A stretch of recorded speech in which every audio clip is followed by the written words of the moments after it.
So at this point here, like I said, things are working fine. In fact, we can come down here because we created our question object. I can come down here and say log D again, the infamous log D. Okay, so I'm going to come here and say hello, just for us to see on response. And I'm going to say question like such. And if I save this, right, we should be able to run, assuming that we still have what we had here, new question, getting the questions, right? Let's run this and see what's going to happen. Right, we see all the model here response is giving at least the address of our question, but that's not what we want. And the reason why, if you have been following along when we talked about classes, the reason why this is just showing us the memory address here is because we haven't created the override class, override method, I should say, not class, of our question. So let's go to question here. Like I said, any class that we create, it is indeed extending implicitly to the object, which means there are some methods we can override. In this case, we're going to override the toString, which will allow us to create the creation or see what this object actually has in a text form. So we're going to go ahead and add those two here, and voila, nicely it creates question and creates the actual object. So now when we call this question object like we called, we should be able to see the answer and the answer true in a nicely manner. So this is kind of handy in the Android Studio, and you can have that available to you for any object or any class you create. Let's go ahead and refresh this. We should be able to see something. And each time now we can see all these questions object that we created. It says question, answer is that, and voila, answer true is true. Very good. So we have this object created here inside our question as we went through and created the actual object. In fact, that's how we're able to see everything here. In fact, I can come down here, say question. I can say get the answer only. In this case, not just the whole general question there. If you run again, we should just see only the answers this time. And there we go. We just see only the answers. There's a bunch of them. Okay, so I just want to prove the point here. But here's the problem. I'm going to go comment this out, okay, and leave it as it is. And notice that we are still returning our question array. Very good. So if we go to main activity here, the way we have it here, we understand that getQuestion is a type that return a list. So let's put that into a variable so we can actually call and see what we see. So I'm going to say list of questions like that. I'm going to call this question list. Okay, say is equal to that. Easily. I'm going to say log D. All right, so I'm going to change here to say main. Okay. And on create here, I'm going to just go ahead and say plus question list just to see what's going to show. Let's see what's going to happen. Let's save and run. Make sure we comment out the inside of question bank here. We don't have any logs. Okay, so I'm going to say okay. Let's see what's going to happen on create. Let's go in there and probe in. I said main, and let's go to logcat. I think it's always a better idea. Debug. Say main. And look at this. Looks like our main on create, which is this one here, the question list is empty.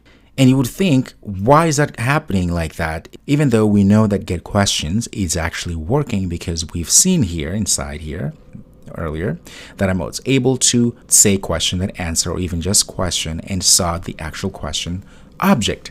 What is happening here? Well, what's happening here is very interesting. What is happening here is not a bug. It is indeed a feature that comes with HTTP request. You see, when we talk about HTTP request, we're talking about not a synchronous process or events that are happening. So it's not like A, B, C, D, and voila.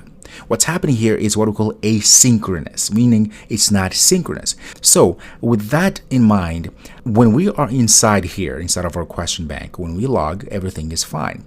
But the problem here is that we don't know exactly at what point is this whole process going to be ready and be ready to pull and give us the information. Because remember, we're in a different class here. We did this for a reason. We're in a different class, and we want to retrieve that information that we're getting from the web or from the API into our main class here, main activity.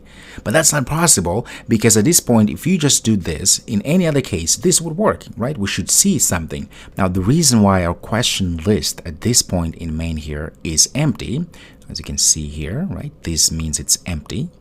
is because this transaction, when we talk about HTTP request, the things are not done synchronously, meaning nothing goes from A to B to C to D. There's a lot of things that are happening, and Volley, being our library of choice here, it does all those different things at certain times, at a certain order that is beneficial to the user interface.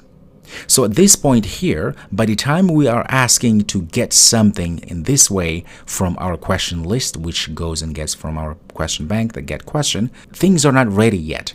At least the system doesn't know when things are ready or not, because it could be that we're trying to get stuff here and things are not ready yet, or things have broken, and in this case, this will never work. So the system that we have in place for cases like this is set up so that this fails or this doesn't show anything, so that we do actually the right way to protect that asynchronicity that we talked about here.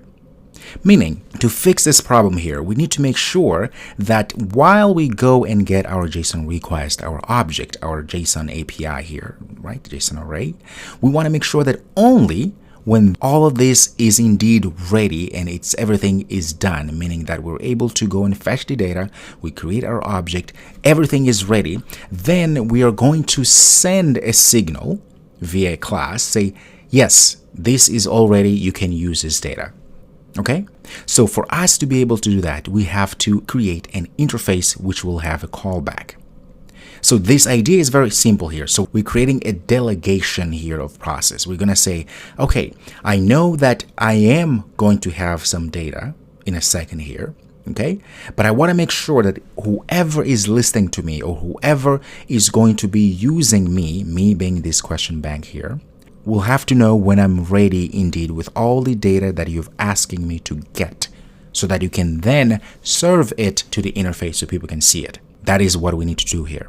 And how to do that? Well, the first thing we want to do inside of our method here, I'm going to pass a class so that every time we call this get question, we will have to use that class.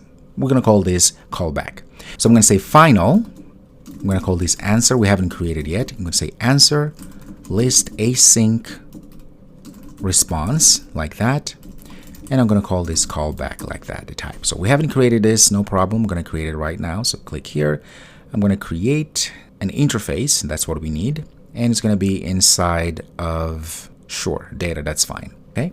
Now, being an interface, if you've been following us, an interface, what we're doing here is that we are just trying to create an entity that doesn't really have any relation to anybody, but we can implement certain methods. It's just like an abstract class in Java, right? We create this abstract idea of something that it's not going to be implemented inside of this class, but anybody who implements, right, says, hey, I want to extend, except you can't extend more than one class in Java. That's when interfaces and abstract classes come in handy.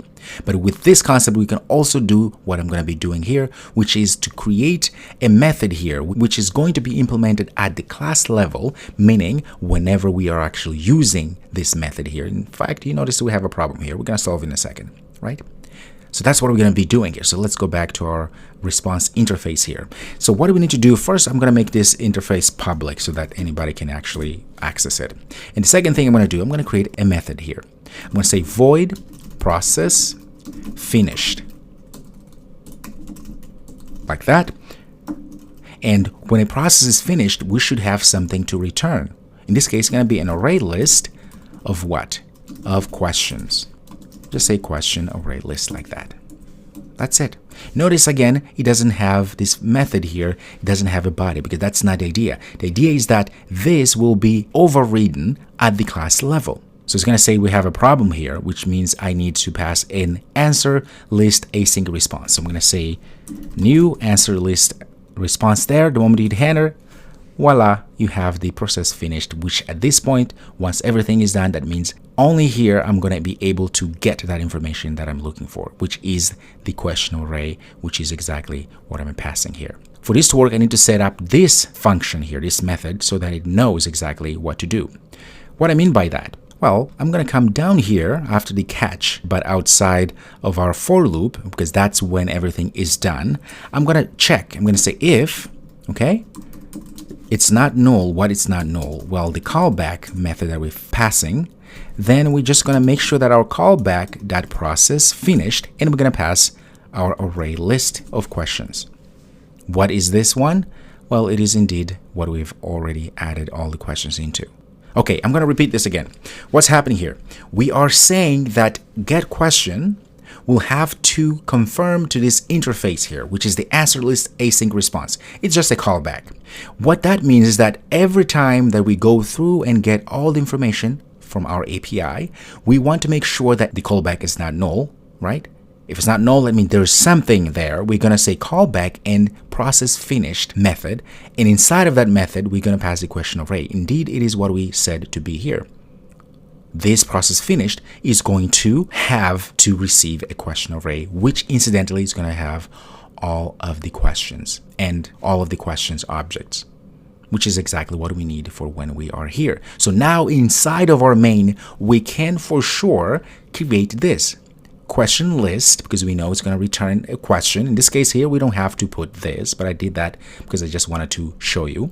And then at this point here, I'm going to say question bank that get questions, and I have to pass, because I said this has to happen. The question we said it has to pass, the get questions, I mean, it has to have the answer list async response.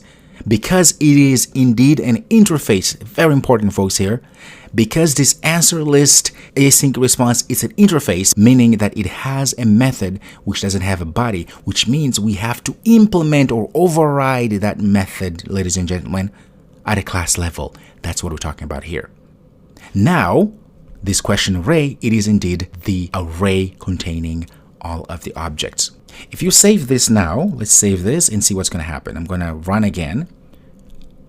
This is still there. Let's see what's going to happen. What question list is going to have? Let's go to logcat. Now, if we take this outside of here, just to show you, put it inside here. At this point, let me get rid of this for now to show you that this is actually going to show what this array question list has at this point here. I'm going to say log d and pass our question array list there. I'm going to make this inside like this. We still would not have seen anything here, but we will see what's going to happen here. Save this and run.